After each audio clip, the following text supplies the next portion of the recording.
అలాగనే మిథున రాశి మృగశిర 3-4 పాదాలు, ఆరుద్ర 1, 2, 3, 4 పాదాలు, పునర్వసు 1, 2, 3 పాదాలు. వెరసి దీన్ని మిథున రాశి అంటాం. ఈ మిథున రాశికి ఆదాయం 11, వ్యయం 2, రాజపూజ్యం 5, అవమానం 2. అలాగనే ఈ మిథున రాశికి జన్మంలో రాహు ఉండడం, అంటే మిథునంలోనే రాహు ఉండడం, 6వ ఇంట గురువు, 7వ ఇంట శనికేతువులు. ఆదాయము, వ్యయము, రాజపూజ్యం, అవమానం ఇలా ఉన్నప్పటికీ కూడా గోచార రీత్యా గ్రహగతుల యొక్క స్థితి చాలా ఇబ్బందికరంగా ఉన్నటువంటి అంశాలని సూచిస్తుంది. ఇందులో జన్మంలో రాహు ఉండడం వల్ల మొండిగా ప్రవర్తించేటువంటి అవకాశం ఉంటుంది.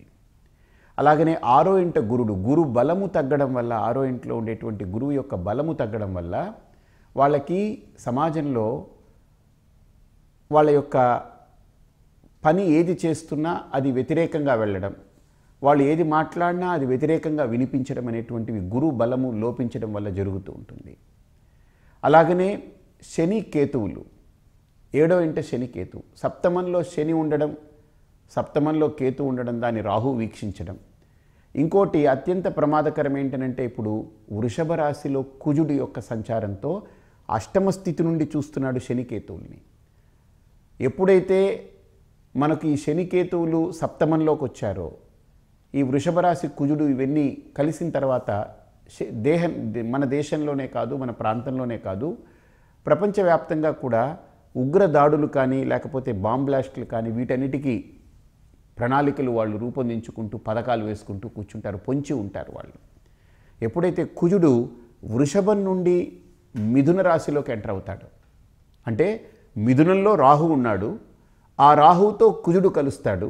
ఇది ఒక ప్రమాదకరం, కుజరాహువుల యొక్క కలయిక. అలాగనే ఆ రాహువు కుజుడు సప్తమ వీక్షణతో శనికేతువుల్ని పరస్పరం, ఈ 4 ప్రమాదకరమైనటువంటి గ్రహాలు ఒకరినొకరు 360 డిగ్రీస్తో చూసుకుంటూ ఉండడం వల్ల ఈ 40 రోజులు, అంటే మే 4వ తేదీ నుండి ఇంచుమించు జూన్ 15వ తేదీ వరకు సుమారుగా ఒక ప్రమాదకరమైనటువంటి సంఘటనలు, ఘోరాలు జరిగేటువంటివి, వాహన ప్రమాదాలు, బాంబ్ బ్లాస్టులు, లేకపోతే సడన్గా ఒక నిప్పు ప్రమాదము, అగ్ని ప్రమాదము, ఇలాంటి ప్రమాదాలు జరిగేటువంటి అవకాశాలు ఉన్నాయి. అలాగనే మిథున రాశి వారికి ఏ రకంగా ఉంటుంది ఈ సంవత్సరం అనేటువంటి ఫలితాల్లో, కుటుంబంలో చికాకులు, మనస్పర్ధలు పెరుగుతాయి. కాబట్టి చాలా జాగ్రత్త, ఓర్పు వహించాలి. మొండితనం కాస్త మూర్ఖత్వంగా మారే ప్రమాదం ఉంది ఈ మిథున రాశి వాళ్ళకి.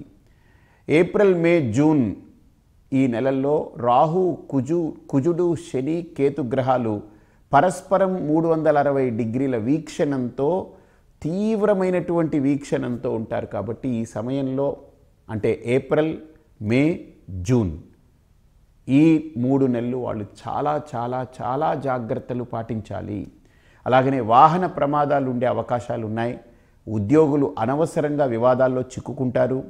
నిరుద్యోగులకు ఆటంకాలు ఏర్పడవచ్చు. వ్యాపారస్తులు, ఉద్యోగస్తులపై ఆకస్మిక దాడులు జరుగుతాయి. క్రీడారంగంలో వారికి చాలా చాలా జాగ్రత్తలు పాటించాలి. క్రీడారంగంలో వాళ్ళు, లేకపోతే రకరకాల ఇబ్బందులకు గురవుతారు.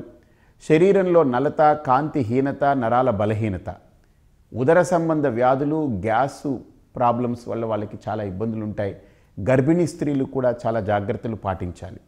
అలాగనే కళత్రంలో, అంటే భార్యకు మిథున రాశి ఉన్నా, లేదు భర్తకు మిథున రాశి ఉన్నా, అవతల వాళ్ళు కూడా వాళ్ళని అర్థం చేసుకుని కొద్ది జాగ్రత్తలు పాటించాలి.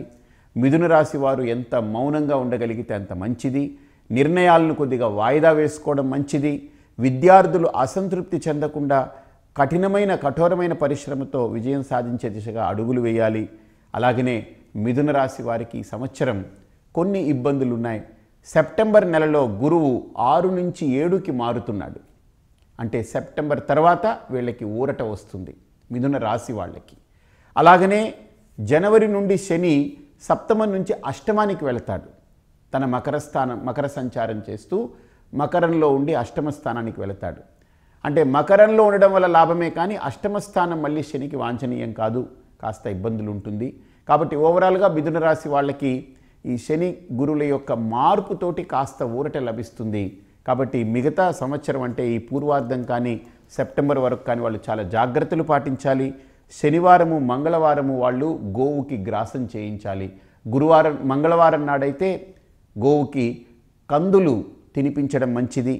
అలాగనే శనివారం నాడైతే గోవుకి బియ్యంతో కలిపినటువంటి నువ్వులు, మినుములు ఇటువంటివన్నీ కలిపి బెల్లం కలిపి తినిపించడం చాలా మంచిది.